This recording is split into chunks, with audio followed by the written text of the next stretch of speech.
தமிழ் பேரினத்தினுடைய பெருமைமிகு அடையாளமாக விளங்குகிற எங்களுடைய தாத்தா திவான் பகதூர் ரெட்டமலை சீனிவாசனார் அவர்களினுடைய 166வது பிறந்த நாள் இன்று.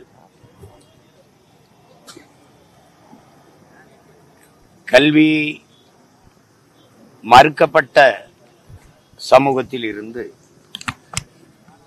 உயர்ந்த கல்வியை கற்று தன்னை போல தாழ்த்தி வீழ்த்தப்பட்ட தமிழ் சமூக பிள்ளைகள் எல்லாம் கல்வி கற்று வேலை வாய்ப்பு, அரசியல், அதிகாரம், பொருளாதாரம் எல்லாவற்றிலும் மேம்பட வேண்டும் என்று முன்மாதிரியாக வாழ்ந்து காட்டிய ஒரு மகத்தான தலைவர் எங்களுடைய தாத்தா ரெட்டமலை சீனிவாசன் அவர்கள். எங்களை போன்ற இளைய தலைமுறை பிள்ளைகளுக்கு அவர் முன்வைத்த எழுச்சி முழக்கம், எந்த சொல் உன் மீது இழி சொல் என்று சுமத்தப்படுகிறதோ அந்த சொல்லை நீ எழுச்சி சொல்லாக மாற்றாத வரை உனக்கு விடுதலை இல்லை என்பதுதான் அவர் எங்களுக்கெல்லாம் எடுத்துரைத்த எழுச்சி முழக்கமாகும். தமிழ் சமூகத்தில் பெரும் எண்ணிக்கையில் இருக்கிற ஆதி தமிழ் குடிகள் பறையர் சமூக மக்கள். இன்று வரை கல்வி, வேலை வாய்ப்பு, அரசியல் அதிகாரம் எல்லாவற்றிலும் புறந்தள்ளப்பட்டு, புறக்கணிக்கப்பட்டு, நிராகரிக்கப்பட்டு வருகிற தமிழ் சமூகமாக இன்று வரை நின்று கொண்டிருக்கிறது. இந்த நிலையை மாற்றுவதற்கு இங்கே எங்களுடைய தாத்தா ரெட்டமலை சீனிவாசனார் அவர்களுடைய பிறந்த நாளை இனிவரும் காலங்களில் பறையர் எழுச்சி நாள், பறையர் என்ற சொல்லும் ஆதி தமிழர் என்ற சொல்லும் வெவ்வேறு அல்ல. ஆதி திராவிடர் என்று அழைப்பதை நாங்கள் இழிவாக கருதுகிறோம். எங்களுடைய தாத்தாவே இதை தொல் தமிழர், ஆதி தமிழர் என்றுதான் நம்மளை அழைக்க வேண்டும் என்றார். பாவலரேறு பெருஞ்சித்திரனார் அவர்கள் அரிஜன் என்பது காந்தியின் புரட்டு, தாழ்த்தப்பட்டவன் என்பது தலித் என்பதெல்லாம் தன்மான இழப்பு என்கிறார். ஆதி தமிழன், ஆதி தமிழன் என்பதே அதுதான் சரியான அடையாளம், அதுதான் பெருமைக்குரியது என்று எங்களுக்கு பாடி தந்திருக்கிறார். அந்த வழியில் இனிவரும் காலங்களில் எங்களுடைய தாத்தா ரெட்டமலை சீனிவாசனார் அவர்களுடைய பிறந்த நாளை பறையர் ஆதி தமிழ் குடிகளினுடைய எழுச்சி நாளாக அரசு அறிவித்து போற்ற வேண்டும். இல்லை என்றால் தமிழ் பேரினத்தின் பிள்ளைகள் நாங்கள் தொடர்ந்து தமிழர் எழுச்சி நாளாக, பறையர் எழுச்சி நாளாக தொடர்ந்து கொண்டாடி வருவோம். இதிலே முதன்மையான 3 கோரிக்கைகளை முன்வைத்து ஒரு பெரும் கையெழுத்து இயக்கத்தை இந்த நாளில் தொடங்கி இருக்கிறது. அதில் எங்களுடைய அண்ணன் புரட்சி தமிழகம் பறையர் பேரவையினுடைய தலைவர் என் அன்பிற்குரிய அண்ணன் ஏர்போர்ட் மூர்த்தி அவர்கள் இதை தொடங்குகிறார்கள். இந்த உணர்வோடு ஒத்து நிற்கிற எங்கள் உயிர் அண்ணன் பூவை ஜெகன்மூர்த்தியார் அவர்கள், என்னுடைய அண்ணன் ஆதி தமிழர் விடுதலை கட்சியினுடைய பொதுச் செயலாளர் வினோத் அவர்கள், அவர்களுக்கு பின்னால் வருகிற அவர்கள் உடன் பிறந்தானாகிய நானும் அவர்கள் உணர்வோடு ஒத்து இந்த களத்திலே நாங்கள் எல்லோரும் இணைந்து நிற்கிறோம். ஆங்கிலேயர் காலனி ஆட்சிக்கும் பிரிட்டிஷ் ஏகாதிபத்தியத்திற்கும் அடிமைத்தனத்திற்கு எதிராக 1785 இருந்து 1895 வரை நடத்தப்பட்ட பூந்தமல்லி பறையர் புரட்சியை இந்திய சுதந்திர போராட்டமாக அறிவித்து போராட்டத்தில் ஈடுபட்டு உயிர் நீத்த தியாகிகளின் குடும்பத்தாரை தேச காப்பாளர்களாக அறிவித்து பெருமைப்படுத்த வேண்டும் என்பது முதன்மையான கோரிக்கை. இரண்டாவது, இந்திய அரசு நடத்தவிருக்கிற சாதிவாரி கணக்கெடுப்பில் தேவேந்திர குல வேளாளர் 7 சாதிகள், அதாவது குடும்பர், வாதிரியார், இதெல்லாம் அதுபோல அருந்ததியர் 7 சாதிகள் நீங்களாக எஸ்சி பட்டியலில் பறையரோடு தொடர்புடைய சாதிகளை தொகுத்து ஆதி திராவிடர் என்கிற பெயரில் அடைபட்டு கிடக்கும் இந்த இன அடையாள சொல்லாடலை அரசாணை மூலம் நீக்கி அனைவரையும் பறையர் என்ற ஒற்றை சொல்லில் அதை கணக்கிட வேண்டும் என்பது இரண்டாவது கோரிக்கை. மூன்றாவதாக, அமெரிக்கா, பிரிட்டன் மற்றும் மேலுலக நாடுகளிடையே நிலவும் அரசியல் தலைவர்கள் உரையாடல்களிலும் திரைப்படங்களிலும் ஊடகங்களிலும் பறையா நாடு, பறையா ஸ்டேட், உலக பறையன், குளோபல் பறையா போன்ற வார்த்தைகள் மூலமாக பறையர்களை இழிவுபடுத்தும் போக்கை அனைத்து நாட்டினரும் கைவிட ஐக்கிய நாடுகள் அவையில் வலியுறுத்த வேண்டும். பறையா என்னும் சொல்லாடலை சமூகத்தில் இருந்து ஒதுக்கி வைக்கப்பட்டவர் என்ற பொருளில் ஆங்கில சொல்லாத அகராதியில் பயன்படுத்தப்படுவதை நீக்க வேண்டும். அத்தகைய அகராதிகளை தடை செய்ய வேண்டும் என்பது மூன்றாவது கோரிக்கை. தொடக்கத்தில் தமிழர் என்றாலே ஆங்கில அகராதியில் மலிவான கூலி என்றுதான் எழுதியிருந்தார்கள். தொடக்கத்தில் ரொம்ப நாளா இருந்தது. எங்கள் உயிர் தலைவன் மேதகு பிரபாகரன் அவர்கள் வந்து போராட தொடங்கியது ஒரு தமிழர் என்றால் டைகர் புலி என்று மொழிபெயர்த்திருந்தார். அது மாதிரி நாங்கள் எல்லாம் இணைந்து இனி இந்த பறையா என்றால் ஏதோ இழி சொல் போல கருதுவதை இதைத்தான் எங்கள் தாத்தா எங்களுக்கு கற்பித்தார்.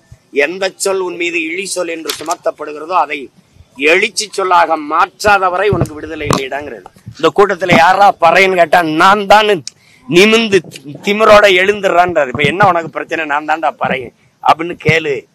அப்ப தாண்டா அந்த இழி சொல் ஒளியும், அப்பதான்டா எழுச்சி எழும் அப்படின்னு அவரு எங்களுக்கு கற்பித்தபடி இந்த மூன்று முதன்மையான கோரிக்கைகளை வைத்து இதை நிறைவேற்றும் வரை தொடர்ந்து களத்தில் நின்று போராடுவோம் என்கிற உறுதியை எங்கள் தாத்தா அவர்களுடைய பிறந்த நாளில் நாங்கள் ஏற்கிறோம். எம் இனத்தின் பெருமைமிக்க அடையாளமாக முன்னத்தி ஏறாக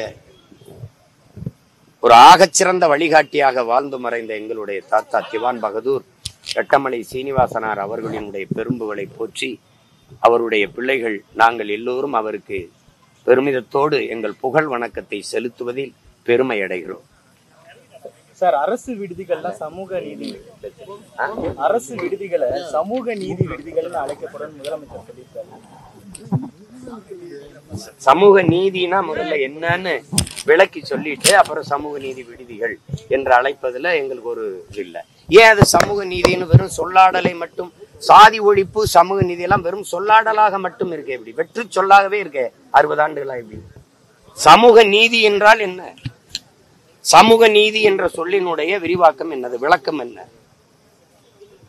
என்னது? எந்த சாதியின் அடிப்படையில் நான் தாழ்த்தி வீழ்த்தப்பட்டேன், இழிவுபடுத்தப்பட்டேன், தீண்டாமை கொடுமையால் கொடுமைப்படுத்தப்பட்டேன், இந்த கோயிலுக்குள் வந்து வழிபடக்கூடாது, இந்த குளத்தில் குளிக்கக்கூடாது, இந்த தெருவில் நடக்கக்கூடாது, நீ படிக்கக்கூடாது, படித்தால் படித்து இந்த வேலைக்கு வரக்கூடாது என்று தடுத்து வைக்கப்பட்டனோ, அரசியல், கல்வி, வேலை வாய்ப்பு, அரசியல் அதிகாரத்தில் நிராகரிக்கப்பட்டனோ, புறக்கணிக்கப்பட்டனோ, அதே சாதியின் அடிப்படையில் இவையெல்லாம் எனக்கு கிடைக்கப்பெற வாய்ப்பு ஏற்படுத்தியதுக்கு பேர்தான் இடஒதுக்கீடு அல்ல, இடப்பகிர்வு, இடப்பங்கீடு. இதுதான் புரட்சியாளர் அம்பேத்கர் அவர்கள் போராடி பெற்று தந்தது. அதை புரிந்து கொள்ளாமல் நீங்க வகுப்புவாரி பிரதிநிதித்துவம் என்பது அந்த வகுப்பினுடைய எண்ணிக்கைக்கு ஏற்ப உரிய முன்னுரிமை கொடுக்கிறது. அததான் நாங்க சாதிவாரி கணக்கெடுப்பை நீண்ட காலமாக வலியுறுத்தி வருகிறோம். சட்டநாதன் அறிக்கை, அம்பாசங்கர் அறிக்கை எல்லாம் கிடப்பல போட்ட பெருமக்கள் இவர்கள் தான். இன்றைக்கு சமூக நீதி பேசுகிறவர்கள் தான். சாதிவாரி கணக்கெடு என்று கேள்வி. உங்களுக்கு என்ன பிரச்சனை? 5 பேர் இருக்கிற வீட்டுக்கு 50 பேர் சாப்பாடை அனுப்பாத, 50 பேர் இருக்கிற வீட்டுக்கு 5 பேர் சாப்பாடு அனுப்பாத. அது நீதியாக இல்லாத அநீதியாக மாறிவிடும். அவரவர் எண்ணிக்கைக்கேற்ப இடத்தை பகிர்ந்து கொடு, அள்ளி கொடுக்காதே, அளந்து கொடு, எடுத்து கொடுக்காதே, எண்ணி கொடு. இதான் எங்க கோரிக்கை. அதுதான் சரியான சமூக நீதி கோட்பாடாக இருக்க முடியும். இல்லைன்னா வெறும் வெற்று வார்த்தை. உங்களுக்கு என்ன சாதிவாரி கணக்கெடுப்படுகிறதுக்கு என்ன பிரச்சனை? நான் வந்து கோனார், ஆதிக்குடி, 2வது தாய்க்குடி. எனக்கு நாட்டிலே 2 அமைச்சர் தான் பெருமக்களே. 2 அமைச்சர் 2 பேருமே என் மாவட்டத்தை சார்ந்தவர்கள் தான். ஏன் திருநெல்வேலியில கோனார் இல்லையா? கோயம்புத்தூர்ல இல்லையா? திருநெல்வேலியில இல்லையா? திருவண்ணாமலையில இல்லையா? 2 அமைச்சர் ஒரே மாவட்டத்துக்குள்ள. 2 அமைச்சர் தான் தமிழ் குடியில் 2வது பெரிய தொல்குடிக்கு. ஆனால் ஒரே வீட்டுக்குள்ள 2 முதன்மை அமைச்சர், முதல்வர், துணை முதல்வர் 2 பேரும் ஒரே வீட்டுக்குள்ள. அவங்க அப்பா ஐயா கருணாநிதி இருக்கும்போது இவர் துணை முதல்வர், இவர் முதல்வரா இருக்கும்போது மகன் துணை முதல்வர். இது என்ன சமூக நீதி? நீங்க சனாதனத்துக்கு வேற எங்கேயோ வழக்கம் கட்டுக்கிட்டு இருக்கிறீங்க. பிறப்பினாலேயே இதுல பிறந்ததுனாலேயே, இந்த குடியில் பிறந்ததுனாலேயே ஒருவனுக்கு உயர் பதவி கிடைத்து விடும் என்கிற நிலைதான் கொடிய சனாதனம். வீட்டுக்குள்ள சனாதனத்தை வச்சுக்கிட்டு ரோட்ல நாட்டுல வந்து ஒழிக்கிறேன்னா யாரைய மாத்துறது? அதெல்லாம் எங்க தாத்தன் பாட்டன், எங்க அப்பன் பெரியப்பன் காலத்துல போயிடுச்சு. இது பிரபாகரன் பிள்ளைகளின் காலம்.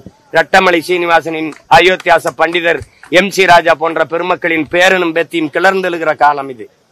உள்ளங்கையில உலகத்தை வச்சு பாத்துக்கிட்டு இருக்கேன். எந்தெந்த நாட்டுல என்னென்ன அரசியல், எங்கெங்க எப்படி நிர்வாகம் நடக்குது, எங்க தாழ்த்தப்பட்ட, எங்க வீழ்த்தப்பட்ட, எந்த இடத்துல பிழை நிகழ்ந்திருக்குன்னு வரலாற்று வழியில் நடந்து வந்து நிமிர துடிக்கிறோம். நாங்க இந்த விளையாட்டுலாம் வச்சுக்கூடாது. சும்மா சமூக நீதி.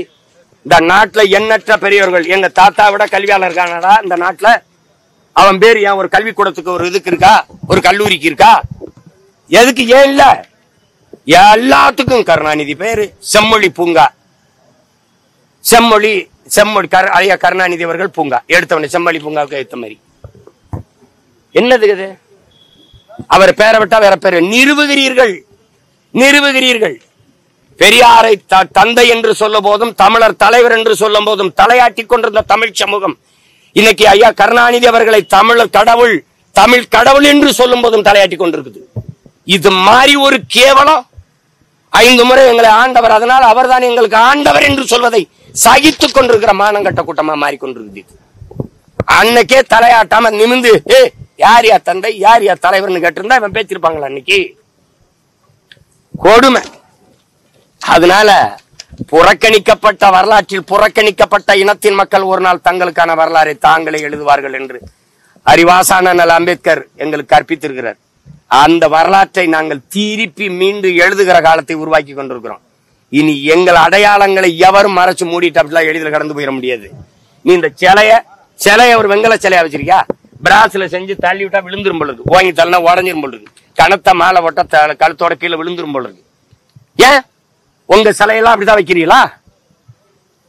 உங்க சிலையெல்லாம் உலக புகழ்பெற்ற கடற்கரைய 2வது பெரிய கடற்கரை ஆஸ்திரேலியா 1, 2.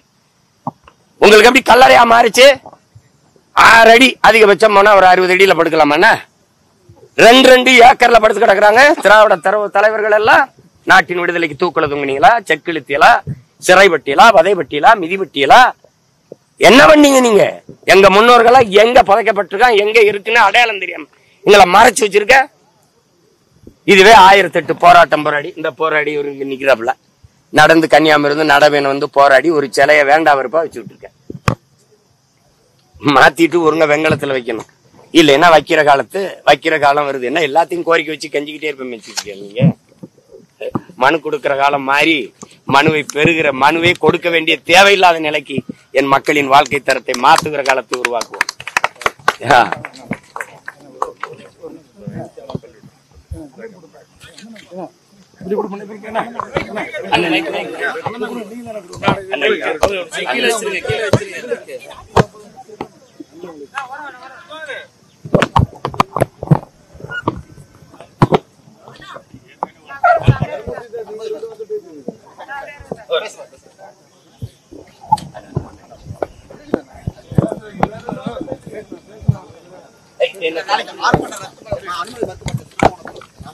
திருப்போணத்துல ஆர்ப்பாட்டத்துக்கு நாங்க அனுமதி கேட்டு முதல்ல அனுமதி கொடுத்துட்டாங்க.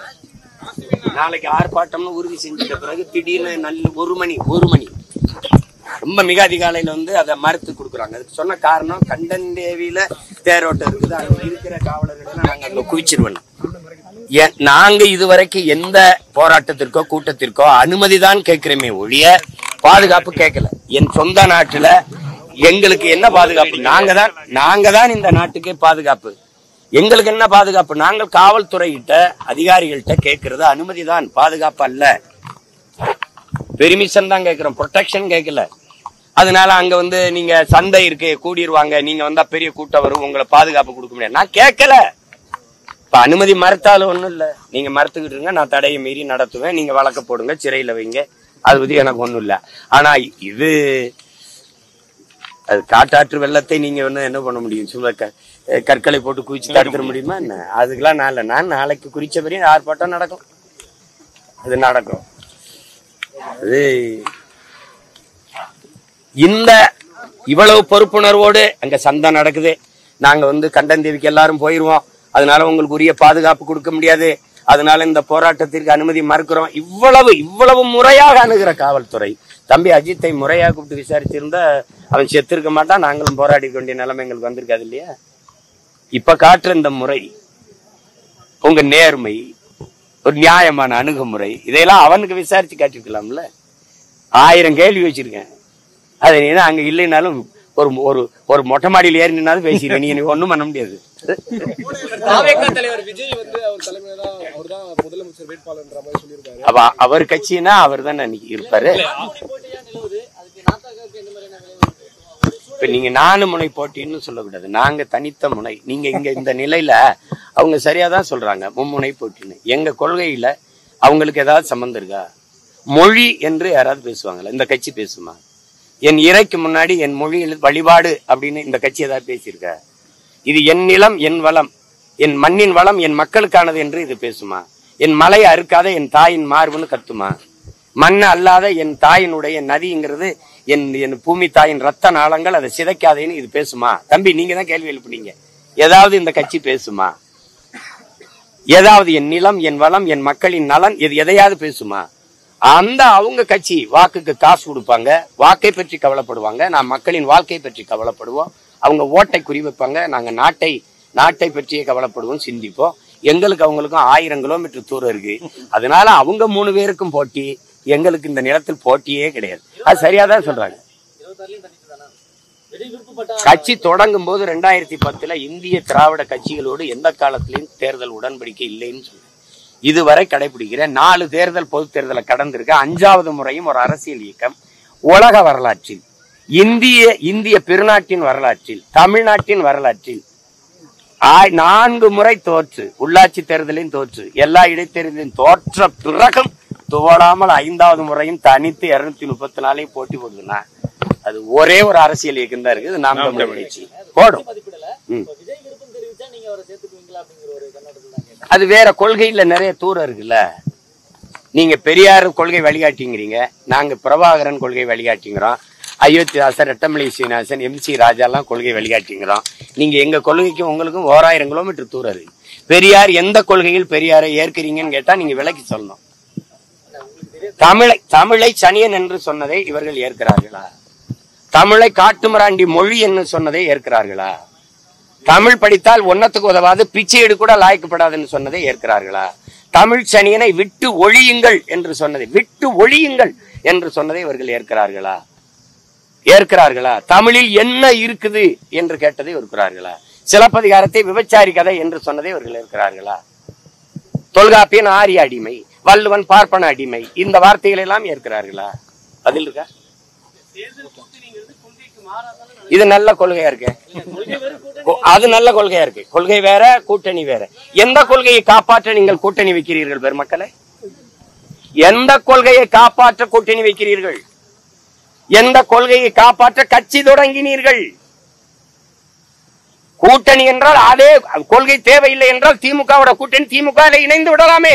கிளைக்கழகங்களா இருந்து ஏன் செய்றீங்க? அதிமுக பிஜேபியோட கூட்டணினா அதிலே இணைந்து விடலாமே. தனித்த கட்சி எதுக்கு? அவன் ஹோல்சேல் டீலர், நீங்க சப் டீலரா? எப்படி? அவன் மொத்த வியாபாரி, நான் வாங்கி கூறு கட்டி விற்பேன். இதா இங்க அரசியல் விடுதலைக்கு நிக்கிற பிள்ளைகள் நாங்கள். அரசியல் வியாபாரம் செய்ய வரல. 2க்கு ரொம்ப தூரம் இருக்கு, புரியுதுன்னு நினைக்கிறேன். இது வியாபாரம், அரசியல் வியாபாரம். தேர்தல் நேரத்தில் கொள்கையாது கேள்வியாது. அப்படின்னா இந்த நாட்டில் இருக்கிற எல்லா பிரச்சனைக்கும் காரணம் இந்த 4 கட்சிகள், காங்கிரஸ், பிஜேபி, திமுக, அதிமுக. தமிழ்நாட்டில் என் மாநிலத்தின் உரிமை எல்லாம் எடுத்துக்கொண்டு போனது காங்கிரஸ், கூட இருந்து துணை நின்றது திமுக, அதிமுக. இந்த கட்சி இப்ப இந்த கட்சிகளோட திருப்பி போய் எந்த உரிமையை பெறுவ? எந்த உரிமையை கேட்ப? இப்ப உதாரணமா ஒண்ணு சொல்றேன். உள்ஒதுக்கீடு, அருந்ததிய மக்களுக்கு உள்ஒதுக்கீடு கொடுத்தீங்க. சரி, இந்த மண்ணில் இருக்கிற எல்லாருக்கும் இடஒதுக்கீடு அவசியம் கொடுங்க. ஆனா நீங்க எடுத்துத்தானே கொடுத்திருக்கணும். பொது பட்டியல் இருந்தானே எடுத்து கொடுத்திருக்கணும். பொருளாதார அடிப்படையில் பின்தங்கியவங்களுக்கு 10 விழுக்காடு எங்க இருந்து வந்தது? அந்த மாதிரி வாங்கித்தானே கொடுத்திருக்கணும். நானே தாழ்த்தி வீழ்த்தப்பட்டு கிடக்கிற எனக்கே மொத்தம் 18 தான் இருக்கு. 10ல அதுல எஸ்டின்னு ஒரு சமூகம் இருக்கு. அவனுக்கு சாதி சான்றிதழே இருக்கு. இந்த கடையில, ரேஷன் கடையில 10 கிலோ அரிசி இருக்குது. ஆனா குடும்ப அட்டை இருந்தா தான் அரிசி வாங்க முடியும். அவனுக்கு குடும்ப அட்டையே கிடையாது, சாதி சான்றிதழே இல்ல, கம்யூனிட்டி சர்டிபிகேட்டே கிடையாது. அந்த நிலையில நீங்க என்கிட்ட இருந்ததுல 3 எடுத்து கொடுத்துட்டீங்க. சரி, கொடுத்துட்டீங்க. அவனும் என்னைய மாதிரி விழுந்து கிடக்குறான், அவனுக்கு கொடுக்கறது சரி.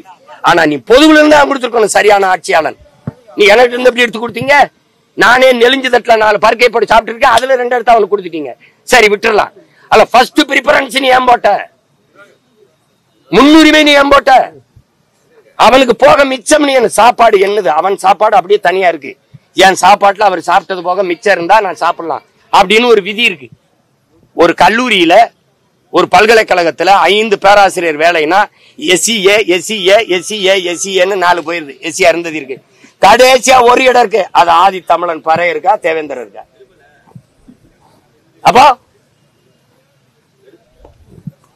எப்படி இருக்குது பாருங்க. இத பற்றி யாரு பேசுவா? ஏன் பேச முடியாது? இதை எதிர்த்து எவன் கொடுத்தாலும் அவன்கிட்டே போய் 2 சீட்டு 3 சீட்டுக்கு அவன் கூட்டணி வைக்கும் போது அந்த குரல் வலை நெரிக்கப்படுது. ஏன் என்ன மாதிரி பேச முடியல? பஞ்சமி மீட்புக்கு ஏன் பேச முடியல? 12 லட்சம் ஏக்கர் அது இருந்த அந்த ஆண்டான் அடிமை முறை, இந்த கூலி முறை எங்களுக்கு வருமா? இவ்வளவு கையிட்டு நிக்க வேண்டிய தேவை வருமா? சொல்லுங்க நீங்க. 12 லட்சம் ஏக்கர் வெள்ளக்காரன் கொடுத்தது, அவன் இன்னைக்கு பிரிட்டன்ல இருந்து தூக்கிட்டு வந்து கொடுக்கல, ஏன் நிலம்தான். ஆனா ஆண்டைகள்கிட்ட இருந்தது அதை பறிச்சு இந்த வீழ்த்தப்பட்ட மக்களுக்கு கொடுக்கணும்டா, அவன் கஷ்டப்படுறான்டான்னு கொடுத்தான். அந்த நிலம் எங்க போ? அந்த நிலம் எங்க என்கிட்ட இப்ப எங்க? அதை பத்தி ஏன் பேச முடியலன்னா, எவனமா ஆக்கிரமிச்சு வச்சிருக்கானா அந்த அதிகாரத்தின் கீழே போய் நம்ம 2 சீட்டு 3 சீட்டு கூட்டணி வைக்கும் போது பேச முடியல. சரி, மேல்பாதி மங்கலத்துல கோயில் நுழைவுக்கு நான் தானே உள்ள கூட்டிட்டு போறேன்னு நீங்க ஏன் பேச முடியல? இதுவரை வேங்கவே இல்லை, என்ன முடிவு வந்திருக்கு? இதுவரை என்ன வந்திருக்கு? எதை பற்றி உங்களால பேச முடியுது? சொல்லுங்க தம்பி. எல்லாத்தையும் விட்டுட்டு கூட்டணி வச்சு நீங்க சாதிக்க போறது என்ன தம்பி?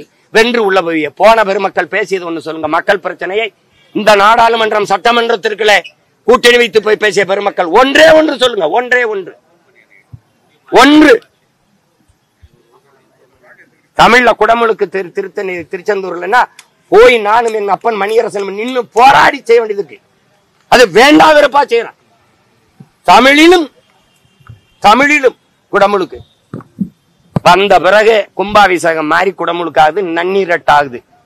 அது நாங்க வந்து கத்துனோன்னா நன்னீராட்டாகுது. நன்னீராட்டுன்னு ஒரு சொல்ல இவதான் கத்துக்கிறான். என்ன கொடுமை இது தமிழிலும். ஏன்னா ஆப்பிரிக்கா அமெரிக்கால ஆஸ்திரேலியா பிரான்ஸ்ல கேட்ட மாதிரி கால கொடுமை. மலேசியா நாட்டுல எங்கள் இறை முருகனுக்கு அவ சொல்லும் போது தமிழ் கடவுள் முருகன், அவரு தமிழ் கடவுள். அப்ப சிவன் பெருமாள்லாம் என்ன கடவுள்? அவர் இங்கிலீஷ் கடவுளா இந்தி கடவுளா? அவனுக்கு ஏன் இறைதான். இறைவனை இரவல் கொடுத்தவன், கடவுளை கடன் கொடுத்த மக்கள் நாங்க. எங்க கிட்ட வந்து சும்மா ஏதாவது பேசிக்கிறது. கூட்டணி கொள்கை வேற, கூட்டணி வேற. அது நல்ல கொள்கையா இருக்கு, அப்படியே கடைபிடிங்க. 1 சீட்டு 2 சீட்டு அப்படின்னு நம்ம பேசுறோம். உங்க பக்கத்துல ஒரு MLA இருக்காரு, அவர் உங்களோட அடுத்த தேர்தல்ல சேர்ந்து பயணிக்கிறதுக்கு கேக்குறீங்களா? அது எங்க அண்ணன் தான் முடிவு பண்ணும். எங்களோட போய் நம்ம எல்லாம் ஒன்னா நிப்போம்னா நாங்க ஒண்ணும் இல்லையா, நாங்க ஒரு தாய் பிள்ளைங்க ஒன்னா நிப்போம். நான் எல்லாரும் இந்த இவரையும் தான் கூப்பிட்டு இருக்கேன். இவரை கூப்பிட்டேன் வேணான்ட்டாரு. இவங்க எல்லாம் தேர்தல் அரசியல புறக்கணித்தவர்கள், புரட்சிகர இயக்கங்கள். ஒரே ஒரு கேள்வி கேட்டேன், அதிகாரம் மிக வலிமையானதுன்றாரு.